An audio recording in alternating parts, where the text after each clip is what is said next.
Dilarang masuk oleh suami dan mertua di acara peresmian bisnis toko barunya karena malu. Mereka tak tahu kalau aku orang pertama di balik berdirinya toko itu.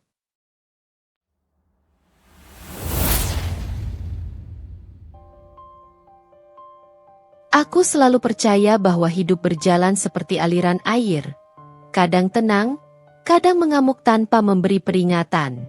Namun sebelum gelombang besar datang, selalu ada masa ketika air tampak jernih, seolah tak mungkin berubah. Masa itulah yang kualami di awal pernikahanku dengan Dava. Masa yang kuyakini sebagai ketenangan sebelum badai. Pernikahanku dengan Dava berjalan sederhana. Tidak ada pesta mewah, tidak ada tamu penting, tidak ada acara yang meninggalkan kesan. Aku tidak mempermasalahkannya. Yang penting bagiku saat itu hanyalah bahwa aku menikah dengan pria yang kupilih dengan keyakinan, bukan karena paksaan keluarga ataupun tuntutan siapapun. Dava memiliki senyum hangat, tutur lembut, dan cara bicara yang membuatku merasa aman. Ketika ia mencari kepastian hubungan kami beberapa tahun lalu, aku tidak ragu.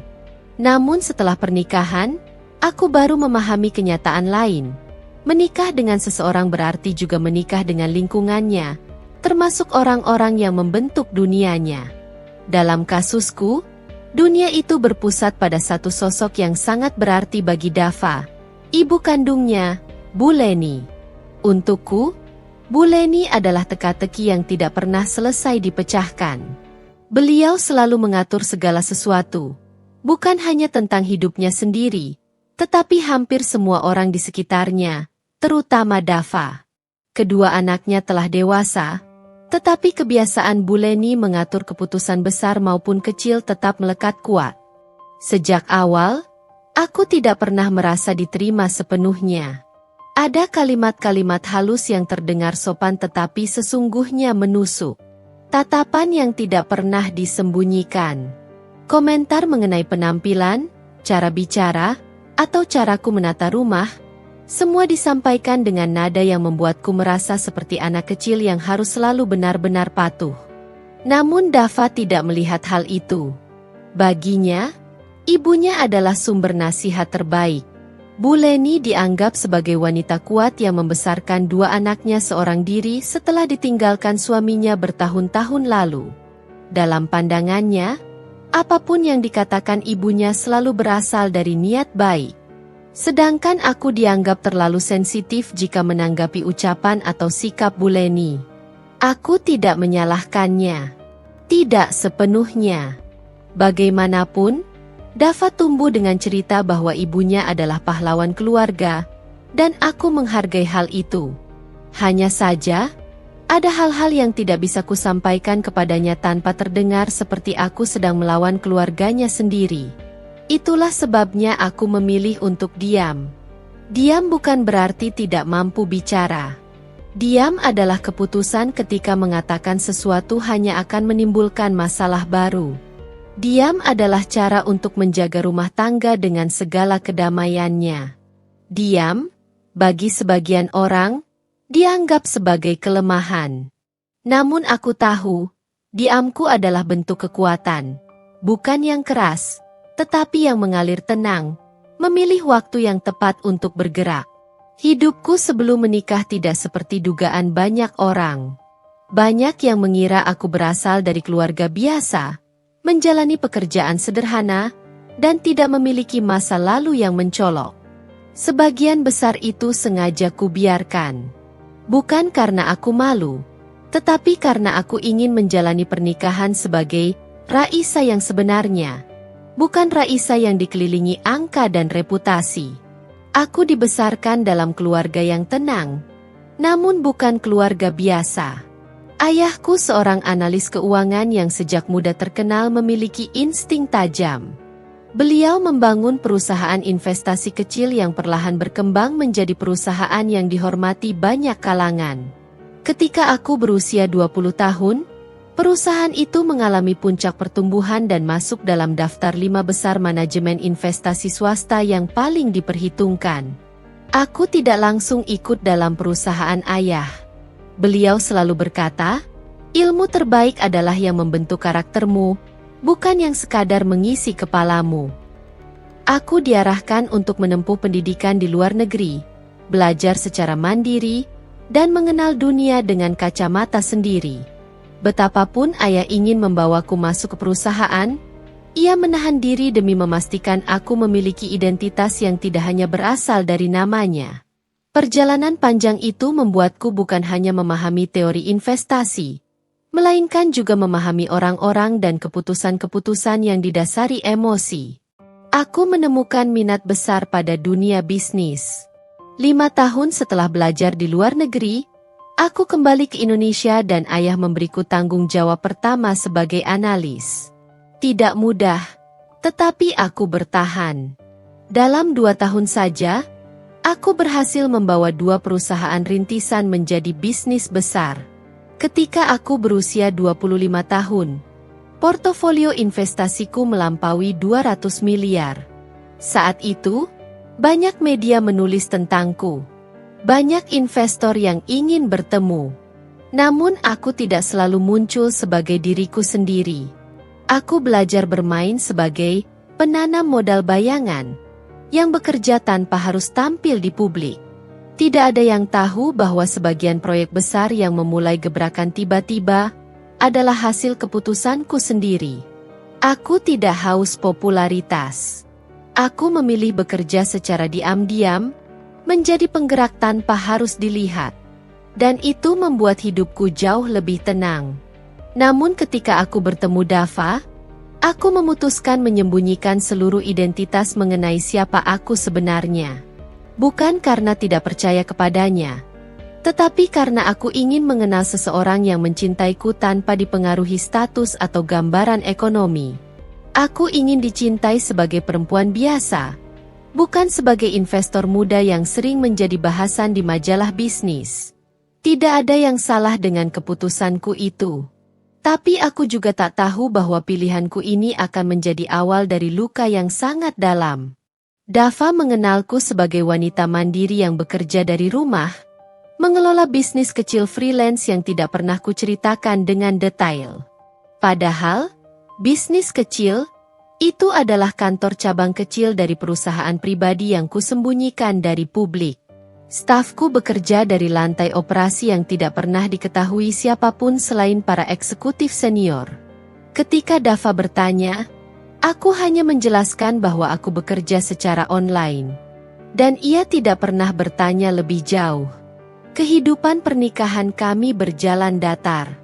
Dava bekerja di sebuah toko elektronik sebagai kepala bagian.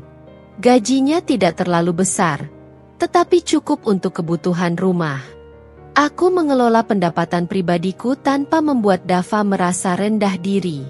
Semua uangku masuk ke rekening perusahaan, bukan rekening pribadi.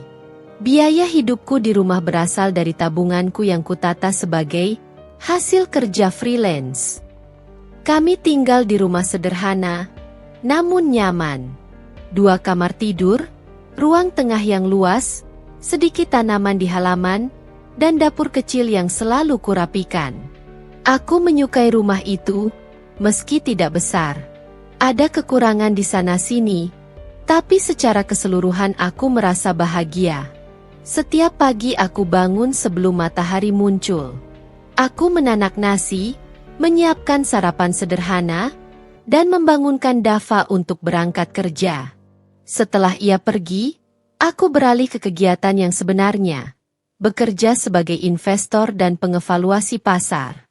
Dari ruang kerja kecilku, aku memantau grafik, membaca laporan pasar, dan melakukan pertemuan daring dengan para analis internasional. Setelah itu, aku memasuki pertemuan fisik dengan beberapa direktur perusahaan lokal yang membutuhkan danamu untuk ekspansi. Mereka datang ke kantor utamaku, bukan ke rumahku. Mereka melihatku sebagai direktur muda pribadi, bukan sebagai istri Dava yang terlihat biasa-biasa saja. Kehidupan rangkap itu melelahkan, tetapi sekaligus menenangkan. Aku merasa bisa menjadi 2 orang sekaligus. Raisa sebagai istri yang sederhana, dan Raisa sebagai penggerak bisnis yang disegani. Namun sejak beberapa bulan lalu, Dava mulai berubah. Aku tidak tahu apakah karena tekanan kerja, pengaruh ibunya, atau mungkin karena egonya tumbuh seiring meningkatnya posisinya. Ia mulai sering berbicara tentang impiannya membuka toko sendiri. Di matanya, itu adalah langkah besar dalam hidupnya. Ia mengeluh bahwa gajinya tidak cukup untuk berkembang, dan ia ingin membangun sesuatu yang menjadi miliknya sendiri. Aku mendukungnya. Bahkan aku menyukai semangat itu. Tetapi ada satu hal yang membuatku terdiam, biaya. Membangun toko berarti biaya besar. Ketika ia menghitung kas pribadi kami, hasilnya tidak cukup. Bahkan tabungan dariku yang ia tahu pun tidak banyak. Aku bisa saja memberikan dana besar saat itu juga. Tetapi memberi uang dalam jumlah besar tanpa penjelasan hanya akan membuat Dava curiga. Maka aku mengambil jalan lain. Jalan yang mungkin tidak akan pernah ia sangka. Diam-diam, aku mengamati perkembangan bisnis lokal yang sedang merintis jaringan toko elektronik. Aku tahu Dava ingin membuka toko di wilayah yang menurutnya memiliki potensi pertumbuhan pasar. Aku menganalisis data itu dan menyadari bahwa wilayah tersebut memang sedang naik daun. Jumlah penduduk meningkat, daya beli naik, dan belum banyak pesaing besar di area itu. Aku kemudian menghubungi perusahaan investasiku dan meminta mereka membuka jalur pendanaan untuk proyek toko Dava. Aku membuatnya tampak seperti proyek bisnis murni, dengan Dava sebagai pengelola utama. Aku menyiapkan dokumen resmi, membuat struktur kepemilikan saham, dan mengatur agar semua transaksi dilakukan melalui pihak ketiga yang profesional. Siapapun yang membaca dokumen itu tidak akan menemukan namaku. Tidak ada jejak bahwa dana besar itu datang dariku. Aku menyembunyikan identitas dengan sangat teliti. Dava menerima kabar bahwa ada investor yang tertarik mendanai idenya. Aku melihat wajahnya bersinar. Ia memelukku erat dan berkata bahwa ini adalah kesempatan hidupnya. Dadaku terasa hangat melihatnya bahagia. Namun di balik itu, ada luka kecil yang perlahan tumbuh. Ia tidak tahu bahwa kebahagiaan itu datang dariku. Bukan karena ia tidak bisa melihat, tetapi karena aku yang sengaja menyembunyikan semuanya. Bu Leni semakin sering datang ke rumah setelah mendengar rencana Dava membuka toko. Ia memuji putranya setiap saat, menyebutnya sebagai pria berbakat yang akhirnya bisa bangkit. Sebaliknya, sikapnya kepadaku semakin meremehkan. Ia melontarkan komentar seperti, "Untung Dava punya peluang besar. Kalau hanya mengandalkan kamu, hidupnya mungkin tetap begini-begini saja." Kamu harus belajar dari Dava. Dia punya ambisi." Kadang aku ingin tertawa. Apanya yang harus kupelajari, Bu? Aku ingin bertanya begitu. Tapi aku tidak ingin memuaskan kata-kata pedasnya dengan reaksi emosional. Jadi, aku tetap diam. Dava tidak pernah membelaku. Mungkin karena ia tidak melihat apa yang kulihat. Atau mungkin karena ia terlalu sibuk dengan persiapan tokonya. Aku tidak menyalahkannya. Aku hanya tidak bisa berhenti berpikir, apakah diamku terlalu jauh? Toko itu akhirnya berdiri. Sebuah bangunan yang ku ketahui setiap sudutnya. Mulai dari desain interior, pemilihan lokasi, hingga sistem operasional. Semua kulakukan di balik layar, melalui timku. Dava mengira itu semua adalah kerja kerasnya dan para investor. Aku tidak ingin mengambil kebahagiaan itu darinya. Tapi aku juga mulai menyadari bahwa semakin besar toko itu berdiri, semakin tinggi pula ego Dava dan ibunya. Mereka mulai melihatku berbeda. Seolah aku tidak selevel dengan mereka. Seolah aku hanya pendamping, bukan bagian penting dalam hidup Dava. Apapun yang kukerjakan di rumah dianggap sesuatu yang wajar, bukan bentuk cinta ataupun pengorbanan. Setiap masakanku dikomentari. Setiap kebersihan rumah diperiksa. Setiap keputusan kecil dipertanyakan. Dan setelah toko itu mendapatkan perhatian dari lingkungannya, Dava semakin jauh dariku. Ada saat-saat ketika ia pulang lebih malam, membawa cerita tentang pertemuan bisnis yang membuatnya merasa hebat. Ia tidak lagi mendengarkan kisahku, meski aku hanya ingin membicarakan hal-hal sederhana. Ia tidak peduli kapan aku lelah. Tidak peduli kapan aku merasa butuh ditemani. Tidak peduli bahwa aku adalah istrinya. Meski begitu, aku tetap bangun setiap pagi, menyiapkan sarapannya, menyetrika kemejanya, merapikan rumahnya. Aku tetap menjadi istri yang ia lihat sebagai sosok biasa. Aku tidak tahu bahwa masa tenang itu bersiap berubah menjadi badai. Itu bermula pada suatu siang ketika aku sedang menyiapkan makan di dapur. Dava pulang lebih cepat dari biasanya. Ia masuk ke rumah dengan wajah cerah, sesuatu yang sudah jarang kulihat. Ayah investor mau datang ke acara peresmian, katanya sambil melepas sepatu. Bahkan katanya akan membawa beberapa rekan penting. Aku tersenyum. Itu bagus. Berarti mereka benar-benar percaya pada manajemenmu. Ia mengangguk dengan bangga. Tentu saja. Toko ini akan berkembang pesat. Aku ingin mengatakan bahwa aku ikut terlibat dalam pembangunannya. Namun aku menahan diri. Ini bukan saatnya. Belum saatnya. Aku akan datang ke acara peresmian. Ya? Tanyaku perlahan. Dava berhenti sejenak, lalu menatapku dengan raut yang sulit kuterjemahkan. Ada keraguan di sana, bercampur dengan sesuatu yang membuat hatiku terasa dingin. Nanti kita bicarakan lagi, Sa. Itu pertama kalinya aku merasa bahwa badai benar-benar sudah dekat. Sejak Dava mulai sibuk mempersiapkan pembukaan tokonya, rumah terasa seperti tempat transit baginya. Ia hanya pulang untuk mandi, makan sedikit, dan tidur. Sisanya dihabiskan di lokasi toko atau rapat dengan orang-orang yang dianggapnya penting. Aku tidak keberatan. Setiap orang punya mimpinya masing-masing, dan aku ingin ia menggapai mimpinya. Namun dalam diam, justru aku yang memegang kendali jalannya impian itu. Bukan sebagai istri, tetapi sebagai pihak yang berdiri di balik tirai. Aku masih ingat pertama kali Dava pulang dengan wajah penuh kecemasan, membawa map tebal berisi rancangan tokonya. Malam itu ia meletakkan map tersebut di meja makan, dan kertas-kertas itu hampir berjatuhan. Tangannya gemetar karena lelah dan tekanan. Aku takut gagal, Sa, katanya sambil memijit pelipis. Modalku kurang. Investor yang tertarik bilang mereka butuh jaminan.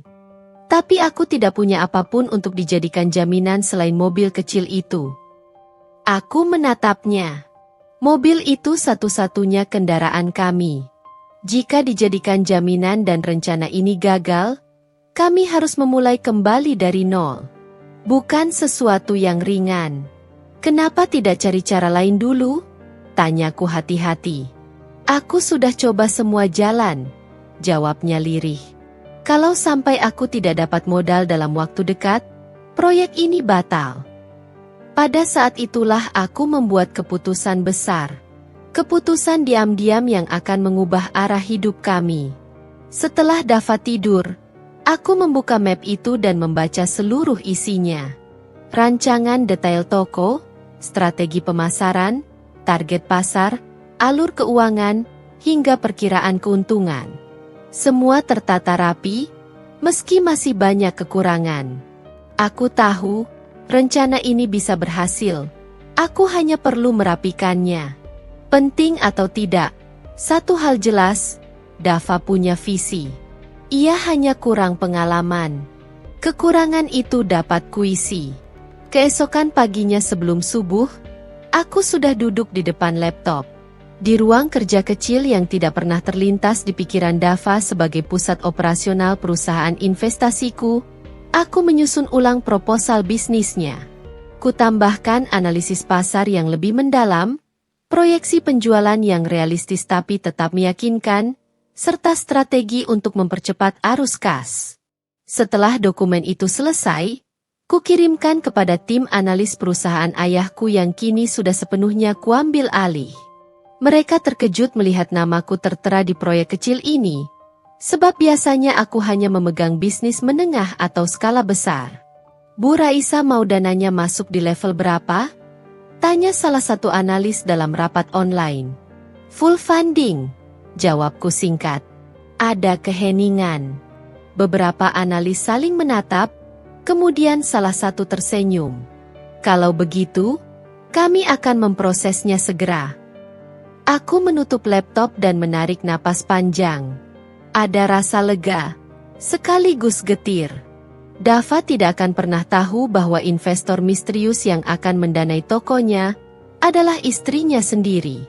Seminggu berlalu, dan Dava datang membawa kabar menggembirakan. Investor tertarik. Proposalnya dianggap matang. Bahkan investor menawarkan lebih dari yang dibutuhkan agar toko dapat dibangun lebih cepat dan lebih besar. Ia memelukku erat malam itu. Begitu erat hingga aku merasakan jantungnya berdebar seperti ingin keluar dari dada. Kau selalu membawa keberuntungan untukku, Sa, katanya bahagia. Aku tersenyum, menahan air mata yang tiba-tiba muncul. Ada sisi diriku yang ingin berkata bahwa keberuntungannya bukan datang begitu saja, tapi berasal dari diriku. Namun aku membungkam keinginan itu. Mungkin karena aku ingin menjaga perasaan Dava. Mungkin karena aku ingin melihat sejauh mana ia bisa menghargai kebaikan yang tidak terlihat. Atau mungkin karena aku masih percaya bahwa mencintai seseorang berarti bersedia berjalan di belakangnya tanpa harus menuntut sorotan. Seiring berjalannya waktu, toko itu mulai dibangun. Para pekerja sibuk meratakan tanah, memasang rangka, dan membentuk bangunan sesuai desain yang kupilihkan diam-diam. Dava tidak tahu bahwa tim desain interior yang membantunya bekerja adalah orang-orang yang selama ini bekerja untuk proyek perusahaanku. Ia hanya tahu nama mereka, bukan siapa yang mengirim mereka. Setiap hari Dava pulang dengan cerita tentang investor bijak yang membantunya mengatur sistem toko. Ia bercerita bagaimana investor itu memberikan banyak masukan. Ia memuji keahlian tim tersebut, memuji wawasan mereka, memuji profesionalitas mereka. Sementara aku hanya duduk mendengarnya. Tahu betul bahwa semua itu berasal dari satu keputusan kecil yang kubuat. Kadang aku tertawa dalam hati. Kadang aku merasa sedih. Tapi lebih sering aku merasa tidak penting. Mungkin karena aku melakukan semua ini secara anonim, maka semua jasaku juga menguap begitu saja. Namun aku tetap menjalani semuanya dengan sabar. Hingga suatu hari, saat toko hampir selesai dan papan nama besar terpasang di bagian depan, Bu Leni datang berkunjung. Ia masuk ke rumah seperti biasa, tanpa mengetuk, tanpa memanggil. Seolah rumahku adalah rumahnya sendiri. Aku sedang memotong buah ketika ia tiba-tiba berseru. Wah, akhirnya Dava berhasil juga. Punya toko megah. Sungguh laki-laki yang hebat. Aku tersenyum kecil. Iya, Bu. Dava memang bekerja keras. Bu Leni duduk di sofa, menatapku dari ujung kaki hingga kepala, lalu mengeluarkan komentar yang sudah bisa kutebak. Kamu pasti bangga punya suami seperti dia. Untung dia tidak banyak bergantung padamu. Aku selalu bilang, istri itu harusnya jadi penyemangat, bukan beban. Aku menghentikan gerakan memotong buah. Komentar itu seperti pisau kecil yang merobek pelan. Tidak sampai membuat luka besar, tapi cukup untuk membuat jantungku terasa sakit. Saya selalu mendukung Dava, Bu, jawabku pelan. Bu Leni terkikik. Mendukung? Dukungan moral saja tidak cukup. Laki-laki itu perlu istri yang bisa dorong mereka naik. Kalau hanya bisa masak dan berberes, semua orang juga bisa. Aku menunduk, menyembunyikan getaran kecil di bibirku. Sedih? Iya. Marah? Tentu. Tapi aku sudah terbiasa. Aku belajar bahwa tidak semua peperangan perlu dihadapi dengan kata-kata. Malam itu, ketika Dava pulang, ia bercerita tentang revisi desain yang disarankan oleh investor utama. Aku tahu itu adalah revisi dari analis yang kuberikan arahan sebelumnya. Namun Dava bercerita seakan-akan investor itu pahlawan yang mengubah hidupnya. Hal itu tidak menggangguku. Tidak saat itu. Yang menggangguku adalah kalimat berikutnya. Investor bilang, penampilan orang-orang yang menghadiri peresmian harus rapi dan layak. Katanya, acara ini mungkin akan diliput media lokal. Aku mengangguk, memuji kabar itu. Tetapi ekspresi Dava membuatku berhenti. Ia seperti menahan sesuatu. Ada apa? Tanyaku. Dava menarik napas. Nanti saja. Kita bahas mendekati hari haji. Ada sesuatu dalam suaranya. Sesuatu yang membuat dadaku mengerut. Suatu firasat yang tidak bisa kupahami. Bukan sakit, tapi semacam tanda bahwa ada hal-hal yang akan berubah lebih cepat dari yang kupikirkan. Aku tidak tahu bahwa malam itu adalah permulaan dari jarak yang semakin melebar antara aku dan suamiku. Pembangunan toko berlangsung semakin cepat. Dava datang hampir setiap hari untuk memantau perkembangan. Kadang ia pergi bersama Bu Leni. Kadang ia pergi dengan beberapa calon pelanggan atau rekan barunya. Hubungannya denganku tetap baik, tetapi tidak sedekat dulu. Ia semakin jarang memelukku. Semakin jarang bertanya bagaimana hariku. Semakin jarang menyadari bahwa aku ada. Sekali waktu, ketika aku mencoba mengantar makanan ke lokasi toko, beberapa pekerja justru memandangku dengan rasa penasaran. Saya istri Dava, kataku sambil tersenyum. Ada satu pekerja yang terkejut. Oh, maaf, Bu. Kami kira istri Pak Dava itu. Ia tidak melanjutkan kalimatnya. Tapi aku mengerti. Mereka mungkin membayangkan seseorang yang terlihat lebih glamor. Atau mungkin seseorang dengan aura seorang pebisnis. Bukan perempuan sederhana dengan kemeja polos dan celana panjang tanpa merek terkenal. Aku menaruh makanan itu di meja kecil. Dava tiba-tiba muncul dari belakang, melihatku, dan raut wajahnya berubah.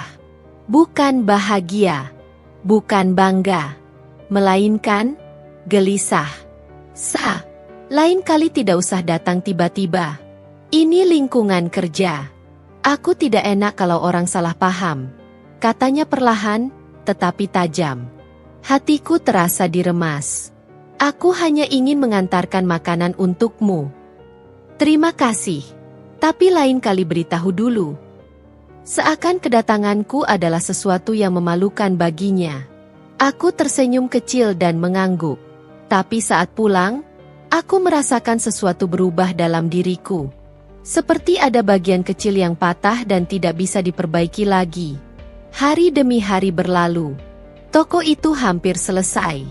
Sebuah bangunan kokoh dengan kaca bening, interior modern, dan sistem pencahayaan yang membuat barang-barangnya terlihat mewah. Dava semakin bangga. Ia mulai membicarakan peluang ekspansi dan kemitraan masa depan. Sementara itu, keberadaanku di rumah semakin tidak terlihat. Namun bagian terberat bukanlah perubahan sikap Dava. Bagian terberat adalah ketika Bu Leni datang untuk menyampaikan sesuatu yang membuatku diam cukup lama. Aku sudah bilang pada Dava, ujar Bu Leni sambil mengaduk kopi, jangan biarkan kamu datang ke peresmian toko. Aku mematung. Kenapa? Tanyaku perlahan. Bu Leni menatapku dari atas ke bawah, seolah aku barang yang sedang ia nilai. Acara itu akan dihadiri orang-orang penting. Kamu tidak cocok tampil. Penampilanmu terlalu sederhana. Aku tidak mau orang berpikir keluarga kami tidak mampu. Nafasku tercekat. Bukankah aku istri Dava? Bukankah sudah seharusnya aku hadir? Bu Leni tertawa, suara yang terdengar seperti ejekan halus. Kamu itu cocoknya di rumah saja. Menjaga dapur. Jangan memaksa masuk ke wilayah yang bukan tempatmu. Ada desakan panas di dadaku. Ada luka yang muncul begitu cepat.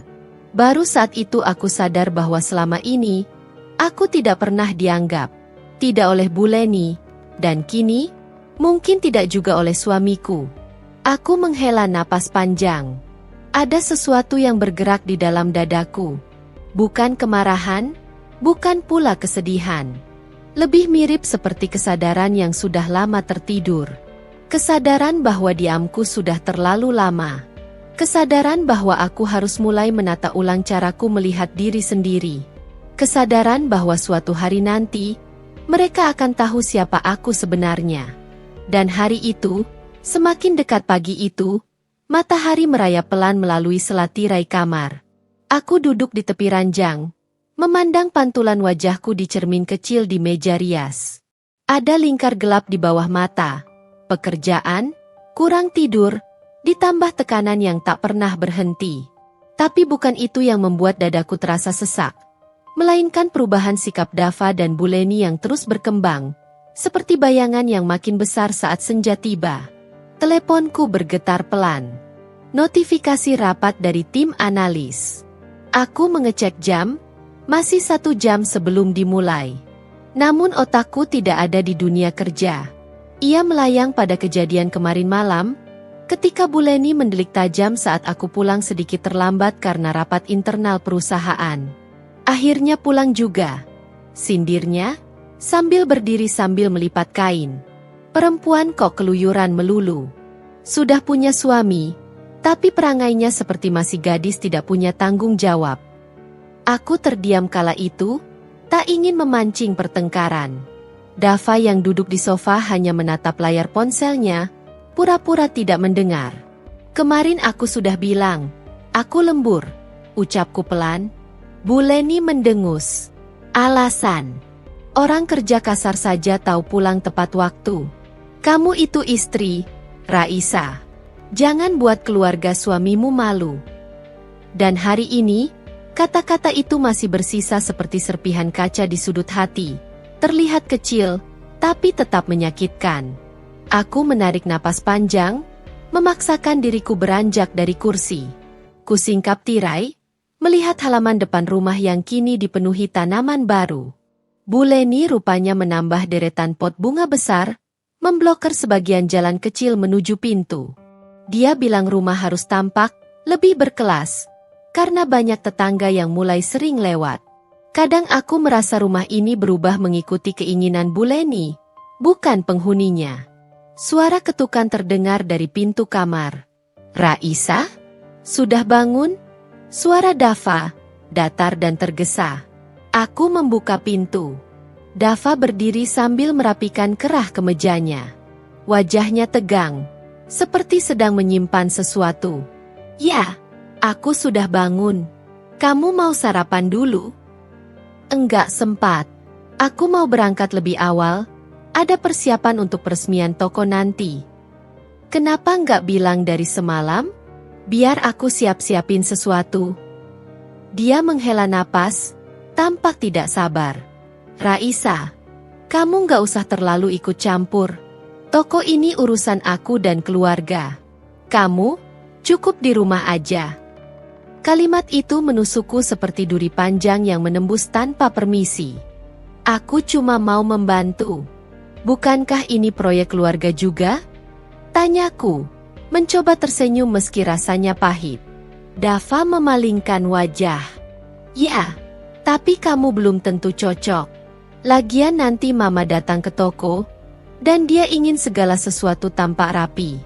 Kamu tahu sendiri mama, dia mudah tersinggung. Kalimat itu membuatku berhenti bicara. Semua alasannya kembali berpusat pada ketidaknyamanan Bu Leni terhadapku. Seolah aku adalah coretan yang merusak lukisan yang sedang mereka pamerkan. Kamu keberatan kalau aku ikut datang saat persiapan? Tanyaku pelan. Dava menatapku dengan ekspresi yang sulit kubaca. Ada rasa sungkan, tapi lebih banyak ketidaksabaran. Raisa, jangan. Kamu nanti malah jadi pusat perhatian. Toko ini lagi butuh kesan bagus. Kamu tahu kan? Mama bilang penampilan kamu terlalu sederhana. Kamu nanti, Dava menghentikan kalimat itu, seolah takut terdengar terlalu kasar. Namun itu sudah cukup membuatku merasa seperti beban. Aku menunduk. Baik. Kalau itu mau kamu, aku di rumah saja. Dava mengangguk cepat, lalu mengambil tas kerjanya. Aku pergi dulu. Dava, panggilku sebelum ia sempat keluar. Kamu masih marah soal kemarin? Dia berhenti sejenak, tapi tak berbalik. Aku cuma nggak mau masalah kecil jadi besar. Kamu kalau bisa, jangan bikin mama tersinggung lagi. Itu aja. Setelah itu dia pergi, menutup pintu rumah tanpa menengok. Suara pintu itu rasanya lebih keras dari biasanya, seperti tanda dari jarak yang semakin panjang. Aku berdiri beberapa detik di ruang tamu yang sunyi.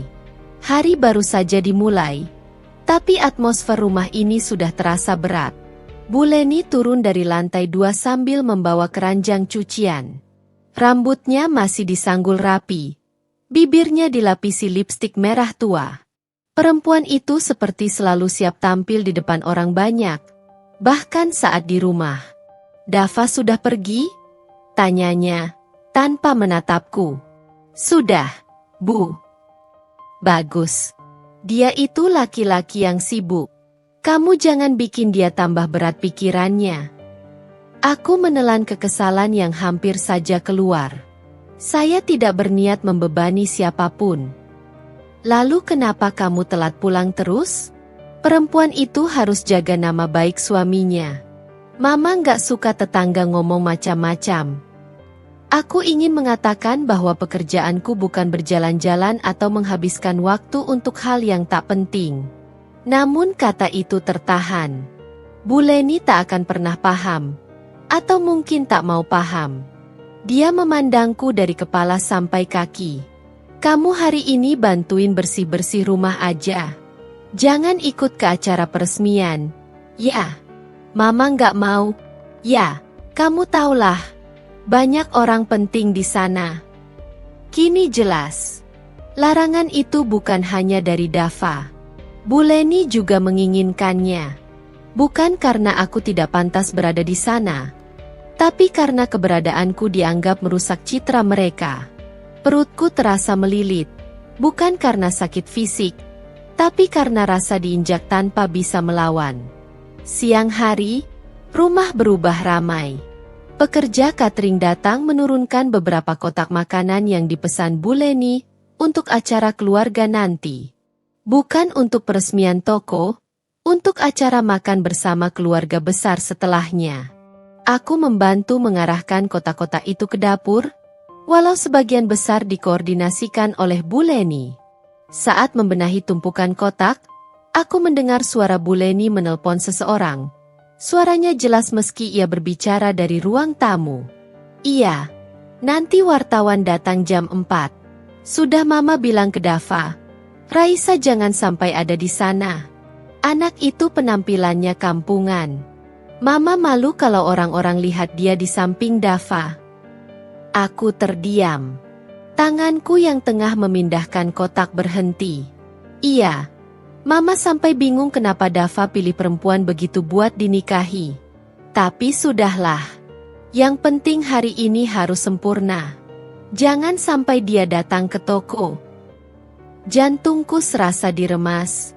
Ternyata bukan sekadar, lebih baik tinggal di rumah. Mereka benar-benar tidak ingin aku hadir.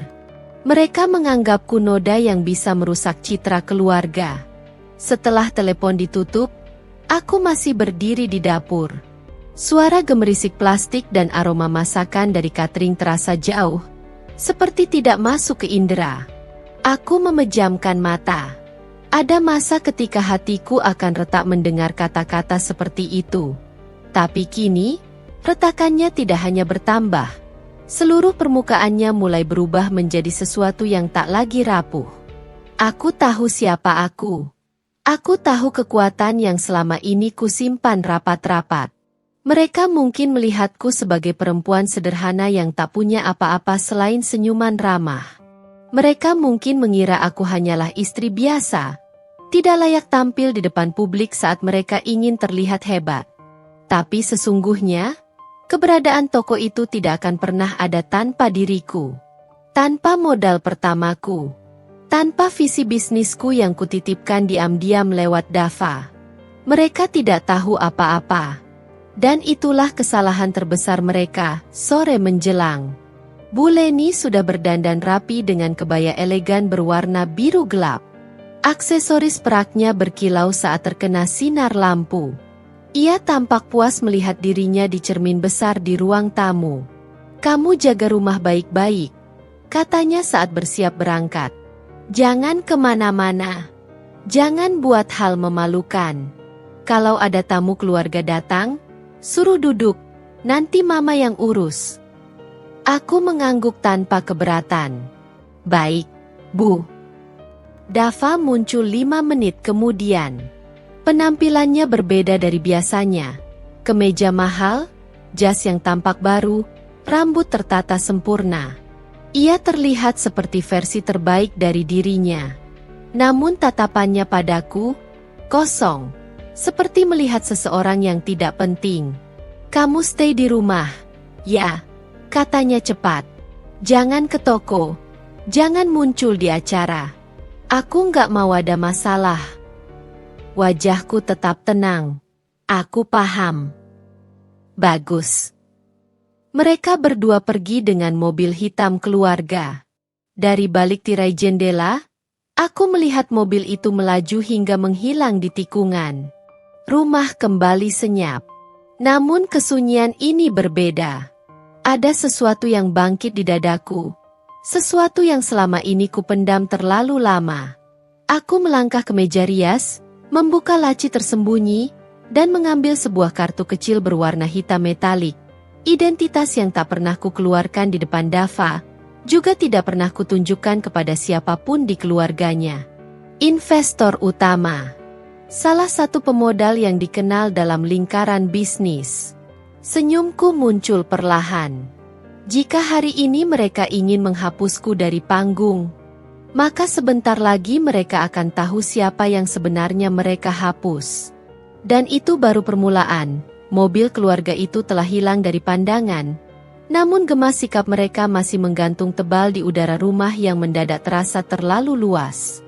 Aku berdiri di dekat jendela, menatap jalanan yang lengang sambil menggenggam kartu hitam metalik itu. Kartu kecil dengan logo timbul berwarna perak, simbol dari sesuatu yang selama ini kusimpan rapat. Identitasku sebagai investor yang selama bertahun-tahun menanamkan modal dalam berbagai proyek besar. Termasuk toko yang hari ini sedang mereka banggakan. Kartu itu terasa dingin di ujung jariku. Tapi efeknya justru membakar sisi hatiku yang selama ini mencoba sabar. Aku menghela napas panjang, bukan sebagai tanda putus asa, melainkan penegasan bahwa batas kesabaranku telah jelas. Bukan karena aku ingin membalas dengan kebencian. Bukan. Tapi karena aku tidak ingin terus diperlakukan seolah aku hanyalah bayangan yang bisa mereka acuhkan seenaknya. Aku meletakkan kartu itu di meja, kemudian berjalan ke dapur. Kutarik kursi dan duduk. Mataku terpaku pada meja kosong. Sejenak aku membiarkan semua pikiranku tertata. Rencana yang tadinya hanya benih kecil mulai tumbuh menjadi sesuatu yang perlahan membentuk dirinya sendiri. Dalam diam itu, kenangan-kenangan lama muncul. Kenangan yang selama ini menjadi alasan mengapa aku menutupi jati diriku sebagai investor. Dava tidak pernah tahu bahwa sebelum menikah dengannya, aku sudah memiliki perusahaan investasi kecil yang kini berkembang. Ia hanya tahu aku bekerja di perusahaan sebagai analis, tanpa tahu bahwa sebagian dari portofolio investasi perusahaan itu adalah milikku. Keputusanku menyembunyikan identitasku bukan karena takut, tapi karena aku ingin menikah sebagai Raisa, perempuan biasa, bukan perempuan yang dihampiri pria karena hartanya. Dan ternyata, ironi besar datang dari orang yang kupilih untuk mencintaiku. Ketika kesederhanaanku adalah alasan ia mendekat, kini kesederhanaan yang sama dijadikan alasan untuk merendahkanku. Aku menatap jendela dapur. Cahaya sore perlahan berubah keemasan. Waktunya sudah dekat. Mereka sedang sibuk merayakan peresmian, sementara aku duduk di rumah ini, seperti tokoh latar yang tak dianggap penting. Senyumku mengembang tipis. Mereka bahkan tidak tahu bahwa penanda pertama berdirinya toko itu bukanlah tangan Dava, bukan pula gagasan Bu Leni, melainkan dariku, dari modal yang mengalir sunyi atas nama perusahaan lain milikku. Jika hari ini mereka ingin menghapusku dari acara itu, aku tak berniat membalas dengan nangis besar. Aku ingin membalas dengan keheningan yang membuat mereka terdiam. Setelah memastikan rumah dalam keadaan rapi, aku naik ke lantai 2. Membuka pintu kamar yang menjadi ruang kerjaku. Ruangan kecil itu selalu memberikan ketenangan. Wangi buku, tumpukan dokumen, laptop, papan tulis kecil yang penuh catatan strategi. Saat melihat semuanya tersusun rapi, rasanya seperti melihat sisi diriku yang selama ini tidak pernah kulibatkan dalam kehidupan rumah tangga. Aku duduk di kursi dan membuka laptop. Cahaya layar menyorot wajahku. Jemariku menari di atas keyboard, mengakses sistem internal perusahaanku. Semuanya berjalan mulus. Identitasku sebagai direktur sekaligus pemilik utama perusahaan itu hanya diketahui segelintir orang dekat. Bahkan di publik, namaku jarang muncul. Aku lebih suka bekerja dalam bayang-bayang. Kali ini, aku membuka salah satu dokumen yang berkaitan dengan proyek toko milik Dava dan Bu Leni. Sebuah berkas kerjasama investasi, nama perusahaan investorku tercantum di situ. Dan di baris paling atas, pemilik utamanya, aku. Aku tersenyum kecil ketika melihatnya lagi. Mereka sibuk menyiapkan acara peresmian, bangga akan toko yang mereka pikir berdiri dari usaha mereka. Sementara faktanya, keberadaan toko itu hanyalah satu dari sekian banyak investasi yang tidak pernah mereka bayangkan berasal dari tangan seorang istri sederhana yang mereka anggap tidak seberapa. Aku menutup laptop perlahan. Rencana di kepalaku semakin matang. Tapi sebelum itu, ada hal lain yang harus kulakukan. Waktu menunjukkan pukul 4 sore ketika aku menyambar tas kecil dan turun ke lantai bawah. Rumah sunyi, hanya suara detik jam yang terdengar. Aku melangkah keluar pintu, mengunci rumah perlahan. Udara sore menyentuh kulitku, sejuk, membawa aroma dedaunan basah. Suasana yang jauh lebih jujur daripada atmosfer rumah itu sendiri. Aku tidak berencana datang ke acara peresmian sebagai tamu. Tidak dengan cara yang biasa. Ada orang-orang yang perlu kutemui terlebih dahulu. Mobilku yang terparkir di garasi, sedan hitam yang jarang kupakai agar tidak menarik perhatian keluarga suami, menunggu dengan tenang. Aku masuk, memasang sabuk pengaman, dan menyalakan mesin. Ada sensasi kecil di dadaku, bukan gugup, bukan ragu, tapi sejenis keyakinan yang selama ini kutahan. Aku menuju pusat kota, berhenti di sebuah gedung perkantoran tinggi dengan dinding kaca yang memantulkan langit. Di lobi gedung, satpam menyapa dengan sedikit membungkuk. "Selamat sore, Bu Raisa." Aku membalas dengan anggukan hangat. Lift membawa tubuhku naik ke lantai 30. Di sana, beberapa orang sudah menunggu. 3 di antaranya adalah anggota Dewan Investor yang biasa bekerja bersamaku. Mereka berdiri saat aku masuk, memberi salam dengan sopan. "Maaf mendadak," kataku sambil duduk. "Aku butuh kalian membantu satu hal kecil." Salah satu dari mereka, seorang wanita muda yang selalu teliti dalam membaca situasi, mengangguk. "Apa yang harus kami lakukan?"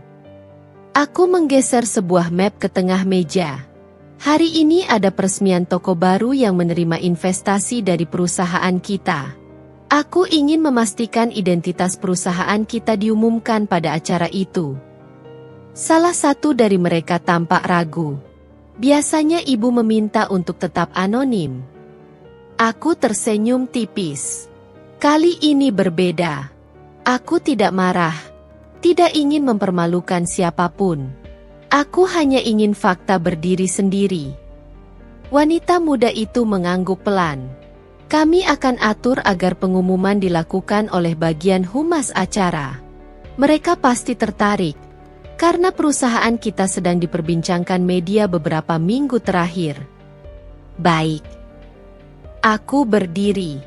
Dan satu hal lagi, jangan sebutkan nama pribadiku.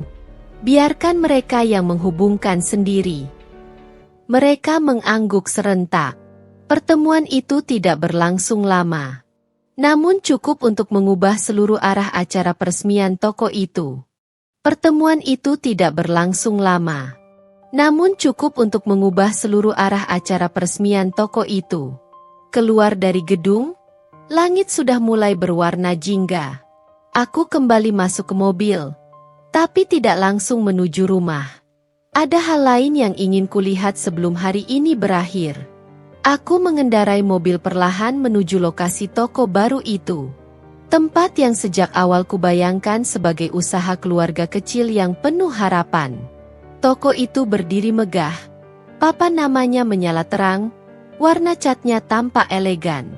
Orang-orang mulai berdatangan, beberapa wartawan terlihat membawa kamera dan catatan. Aku parkir agak jauh, cukup untuk melihat tanpa terlalu mencolok. Dari kejauhan, aku melihat Dava berdiri bersama Bu Leni di depan pintu toko. Keduanya tersenyum lebar, menerima jabat tangan dari tamu-tamu penting. Bu Leni tampak begitu bangga, seperti ratu yang menyambut tamu undangan di istananya.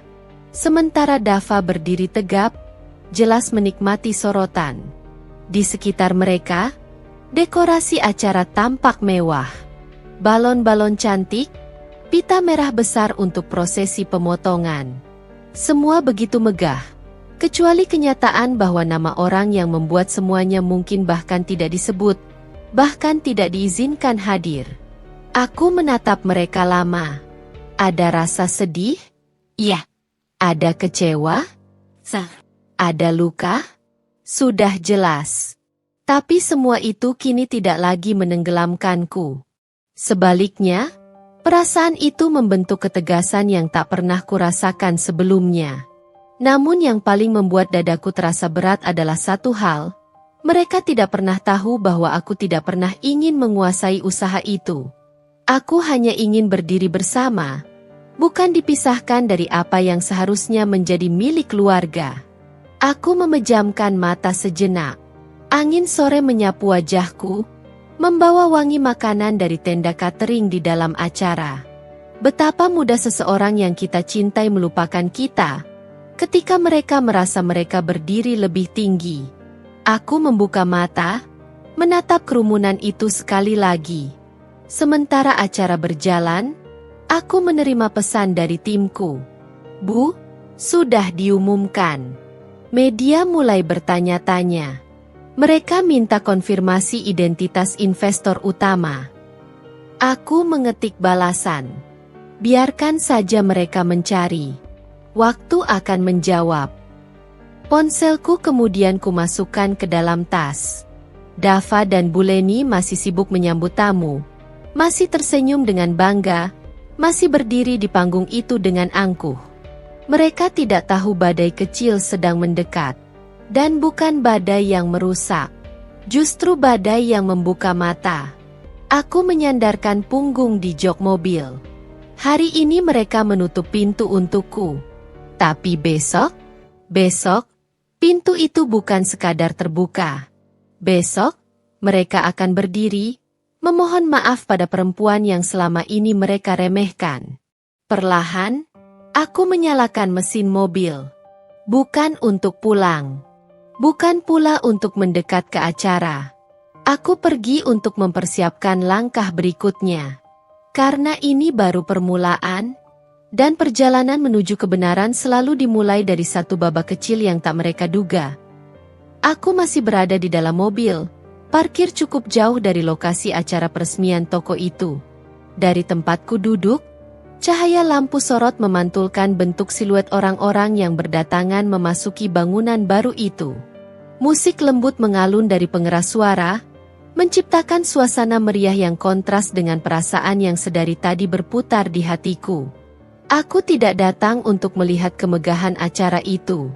Aku datang untuk melihat bagaimana kenyataan mulai merayap masuk ke kehidupan mereka, sedikit demi sedikit. Ponselku bergetar. Notifikasi pesan masuk dari salah satu anggota timku. Media meminta perwakilan perusahaan hadir. Apa perlu kami kirim seseorang? Aku menatap layar ponsel beberapa detik. Perlahan, jemariku bergerak. Tidak perlu. Biarkan mereka menunggu. Identitas perusahaan kita akan muncul di pemberitaan malam ini. Balasan cepat masuk. Baik, Bu Raisa. Kami akan siapkan data publiknya. Aku mengembuskan napas pelan. Langit semakin gelap, tapi suasana di toko itu terlihat semakin ramai. Lampu-lampu terang memantulkan wajah Dava dan Bu Leni yang tampak sumringah. Mereka sibuk menerima ucapan selamat, berdiri di samping pita merah besar yang siap dipotong. Aku memperhatikan mereka dengan perasaan campur aduk. Bukan benci.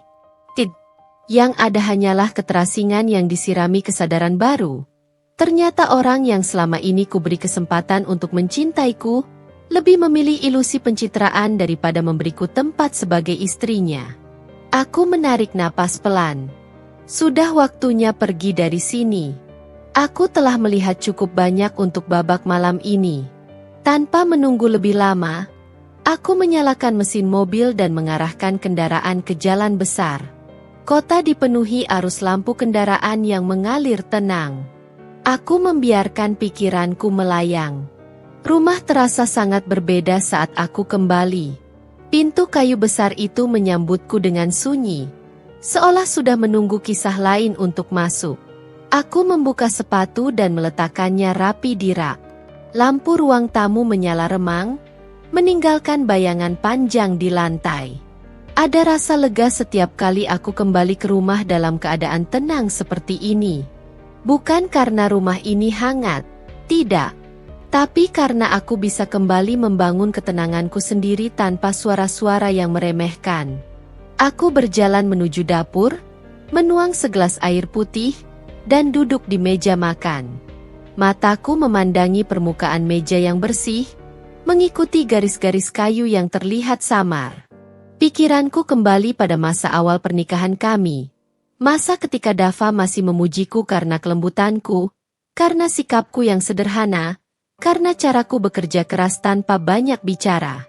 Namun kini, kesederhanaan yang sama dianggap sebagai kekurangan. Bukan lagi karakter yang ia banggakan, melainkan kelemahan yang ia sembunyikan dari mata orang lain. Aku tak pernah menyangka hubungan yang awalnya manis itu bisa berubah menjadi hubungan yang membuatku merasa seperti tengah berjalan sendirian di lorong panjang. Teleponku kembali bergetar. Kali ini bukan pesan dari timku, melainkan notifikasi berita dari portal online. Investor utama di balik toko keluarga Dava Group terungkap. Media mulai bertanya-tanya. Aku membuka artikelnya. Di sana tertulis jelas nama perusahaanku, tanpa menyebutkan pemiliknya. Hanya nama perusahaan, logonya, dan rangkaian paragraf yang menjelaskan bahwa perusahaan investorku telah terlibat dalam beberapa proyek besar dan kini mendukung toko milik keluarga Dava. Komentar publik mulai bermunculan, sebagian besar bertanya, sebagian memuji, sebagian menduga-duga siapa pemiliknya. Aku menutup layar ponsel, meneguk air perlahan. Ini baru permulaan. Segala yang akan terjadi setelah ini bukan lagi dalam kendaliku sepenuhnya. Tapi semuanya bergerak ke arah yang memang sudah waktunya. Pukul hampir 9 malam ketika suara pintu terbuka terdengar dari ruang depan. Suara langkah kaki yang tergesa masuk. Aku bisa menebak itu langkah siapa. Dava. Langkahnya semakin mendekat. Hingga akhirnya ia muncul di ambang dapur dengan wajah yang sama sekali tidak terlihat seperti laki-laki yang beberapa jam lalu tersenyum bangga di depan kamera. Raut wajahnya tegang. Matanya membesar sedikit. Nafasnya naik turun cepat seperti habis berlari. Raisa, suaranya terdengar serak. Kamu tahu tentang ini? Aku tetap duduk dengan tenang, memutar gelas di ujung jari. Tentang apa? Dava mengeluarkan ponselnya dan menunjukkannya padaku. Layar ponselnya menampilkan berita yang sama seperti yang kubaca tadi. Berita tentang perusahaanku. Kamu lihat ini? Media mulai heboh. Mereka bilang investor besar yang support toko itu bukan perusahaan biasa. Aku bahkan gak tahu siapa pemiliknya. Kenapa bisa ada berita begini? Nada suaranya seperti seseorang yang merasa kehilangan kendali. Aku menatapnya tanpa memberi reaksi berlebihan. Lalu, apa masalahnya? Dava menatapku seolah aku baru saja mengatakan sesuatu yang gila. Masalah? Ini bisa jadi masalah besar kalau kita nggak paham siapa yang ada di balik perusahaan itu. Mama tadi panik. Tamu-tamu nanya, wartawan nanya. Dan kami nggak punya jawaban. Aku merasakan kepingan kecil kepuasan menyentuh hatiku. Bukan karena mereka panik, tapi karena dunia akhirnya menunjukkan bahwa tidak semua bisa mereka kontrol sesuka hati.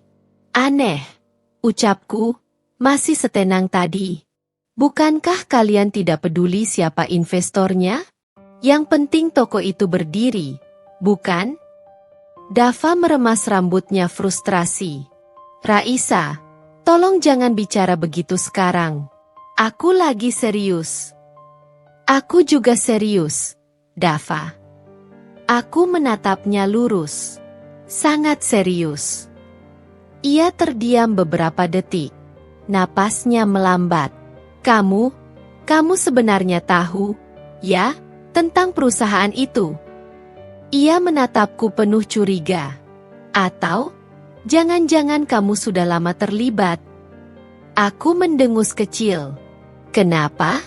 Kamu takut aku mengetahui sesuatu yang kamu sendiri tidak tahu? Ekspresinya berubah, antara bingung, cemas, dan marah. Ia menatapku lebih lama, seolah sedang mencoba membaca pikiranku.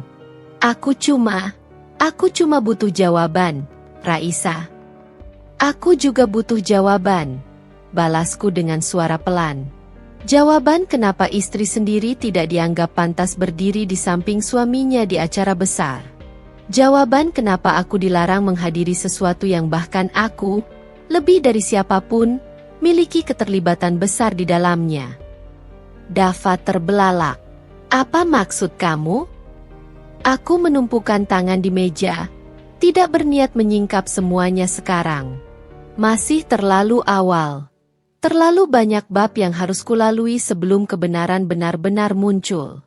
Aku cuma ingin kamu berpikir, Dava, kataku sambil berdiri, mengambil gelas, lalu berjalan menuju wastafel. Bahwa tidak semua orang bisa kamu ukur hanya dari penampilan luarnya. Dava tak berkutik. Ia hanya berdiri di tempat, menatapku dengan tatapan yang mulai goyah. Ada hal-hal, ucapku sambil membelakangi, yang tidak kamu lihat, karena kamu terlalu sibuk menjaga pencitraanmu. Aku menaruh gelas perlahan, dan sebelum ia bisa mengeluarkan pertanyaan lain, aku menoleh sedikit. Besok, akan jauh lebih menarik dari hari ini. Kemudian aku meninggalkan dapur, membiarkan Dava berdiri sendirian dalam kebingungannya. Malam itu, untuk pertama kalinya, aku melihat rengat kecil mulai terbentuk pada bangunan besar bernama kebanggaan Dava dan Bu Leni.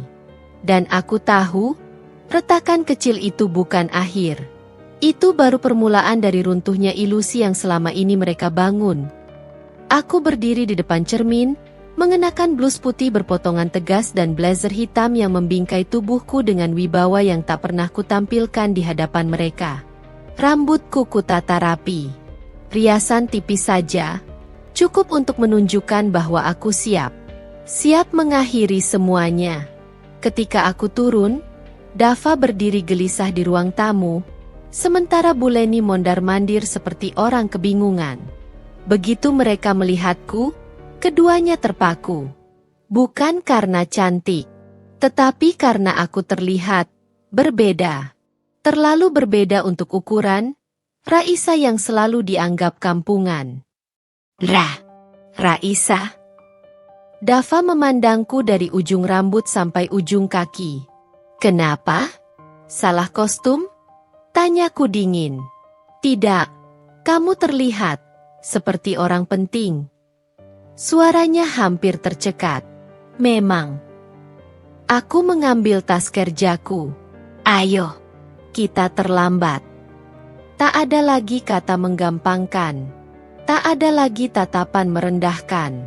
Mereka mengikutiku keluar rumah seperti dua orang murid yang tahu guru mereka berubah menjadi seseorang yang tak bisa lagi dipermainkan. Toko itu ramai. Kamera wartawan berdiri berderet. Para undangan, investor lain, dan pemilik usaha kecil yang akan bermitra dengan jaringan toko ini berdiri rapi. Tenda putih besar melengkung indah di atas meja-meja display produk. Peresmian toko Dava, yang dari luar terlihat seperti miliknya sepenuhnya. Namun semua orang yang berpengaruh di wilayah itu sudah tahu siapa investor utama yang berada di balik proyek ini. Orang yang bahkan Dava tak pernah tahu. Mobil kami berhenti di depan pintu utama. Dava turun dengan napas yang tertahan dan keringat yang mengalir. Bu Leni menggenggam tas kecilnya erat. Aku turun terakhir. Begitu kakiku menyentuh tanah, beberapa panitia langsung memberi isyarat. Salah satu staf panitia mendekat, tersenyum sopan. Selamat datang, Bu Raisa. Investor lain sudah menunggu Anda di depan panggung utama. Seruangan terdiam. Dava membelalak. Bu Leni tampak seperti baru saja ditikam. Apa? Dava memucat. Investor? Kamu? Raisa? Aku tidak menatap mereka. Aku melangkah melintasi kerumunan, melewati kamera-kamera yang langsung menyorotku, melewati orang-orang yang menunduk hormat atau menghormatiku seperti orang yang berkuasa. Setiap langkahku adalah cambuk bagi harga diri Dava. Setiap sorot kamera adalah tamparan bagi Bu Leni. Sampai akhirnya aku berdiri di depan panggung kecil tempat pembawa acara bersiap memulai acara peresmian. Ladies and gentlemen, suara MC menggema melalui speaker. Hari ini kita berkumpul untuk meresmikan salah satu toko terbesar yang dibiayai oleh investor yang selama ini memilih untuk tidak tampil ke publik. Namun akhirnya, hari ini, beliau bersedia hadir. Dava tenggelam. Bu Leni terlihat hampir pingsan. Dengan suara mantap, MC melanjutkan. Dengan bangga kami perkenalkan, pendiri modal, pemilik saham terbesar, sekaligus investor utama dari proyek toko ini, Ibu Raisa Aulia Prameswari. Tepuk tangan menggema. Kamera berkilat. Aku melangkah naik ke panggung. Senyumku tenang. Dava di bawah panggung menatapku seperti seseorang yang baru melihat kebenaran yang selama ini ia injak. Setelah menerima mikrofon, aku berbicara kepada hadirin. Terima kasih kepada semua pihak yang sudah bekerja keras. Toko ini dibangun bukan hanya dengan modal, tetapi juga dengan visi untuk membantu ribuan UMKM agar bisa bangkit dan berdaya. Aku menatap sekilas ke arah Dava dan Bu Leni. Tentu saja, ada banyak orang yang tidak tahu bahwa saya berada di balik proses ini. Dan saya biarkan begitu, karena saya ingin melihat siapa saja yang benar-benar berniat baik, dan siapa yang hanya ingin menginjak orang lain. Kerumunan mulai berbisik. Dava menunduk. Wajahnya merah padam bercampur pucat. Bu Leni memegang dadanya. Napasnya tersengal. Saya tidak pernah meminta penghargaan. Lanjutku tenang. Saya hanya ingin dihargai sebagai manusia. Lalu aku menutup dengan senyum tipis. Namun, hari ini, semuanya sudah jelas. Tepuk tangan kembali memenuhi ruangan saat aku turun panggung. Saat langkahku mendekat ke arah Dava, tubuhnya melemas. Ia maju beberapa langkah lalu langsung berlutut di hadapanku. Raisa, aku mohon maaf. Aku salah. Aku bodoh. Aku buta. Suaranya pecah. Semua kamera menyorot. Bu Leni ikut terjatuh ke lutut di sampingnya. Wajahnya penuh air mata. Aku mohon, maafkan ibu. Nak, ibu nggak tahu. Ibu nggak tahu. Untuk pertama kalinya, mereka sujud di depanku. Sesuatu yang dulu tak pernah kubayangkan. Bukan untuk memberikan kepuasan pada dendamku, tetapi untuk menunjukkan satu hal. Bahwa perlakuan mereka selama ini sama sekali tidak sebanding dengan nilai yang sebenarnya kumiliki. Aku terima permintaan maaf kalian, ucapku pelan. Tapi maaf tidak menghapus segala hal yang sudah terjadi. Aku menatap mereka dengan tenang. Hari ini, aku memilih untuk melanjutkan hidupku. Tanpa hinaan, tanpa direndahkan, tanpa kalian mengaturku. Dava mendongak. Kamu mau pergi? Aku mau hidup, jawabku. Dengan langkah mantap, aku meninggalkan mereka yang masih berlutut. Di belakangku, bisikan wartawan, sorot kamera, tepuk tangan para mitra, semua bercampur menjadi gaung kemenangan yang tidak bersuara tetapi menggetarkan. Aku tidak menoleh ke belakang. Karena hari itu, Raisa yang selama ini mereka injak. Bukan lagi seorang istri yang dipandang rendah. Bukan lagi menantu yang dianggap beban. Hari itu, aku berdiri sebagai diriku sendiri. Raisa, investor utama, pemilik masa depan. Dan perempuan yang akhirnya memegang penuh kendali hidupnya. Selesai.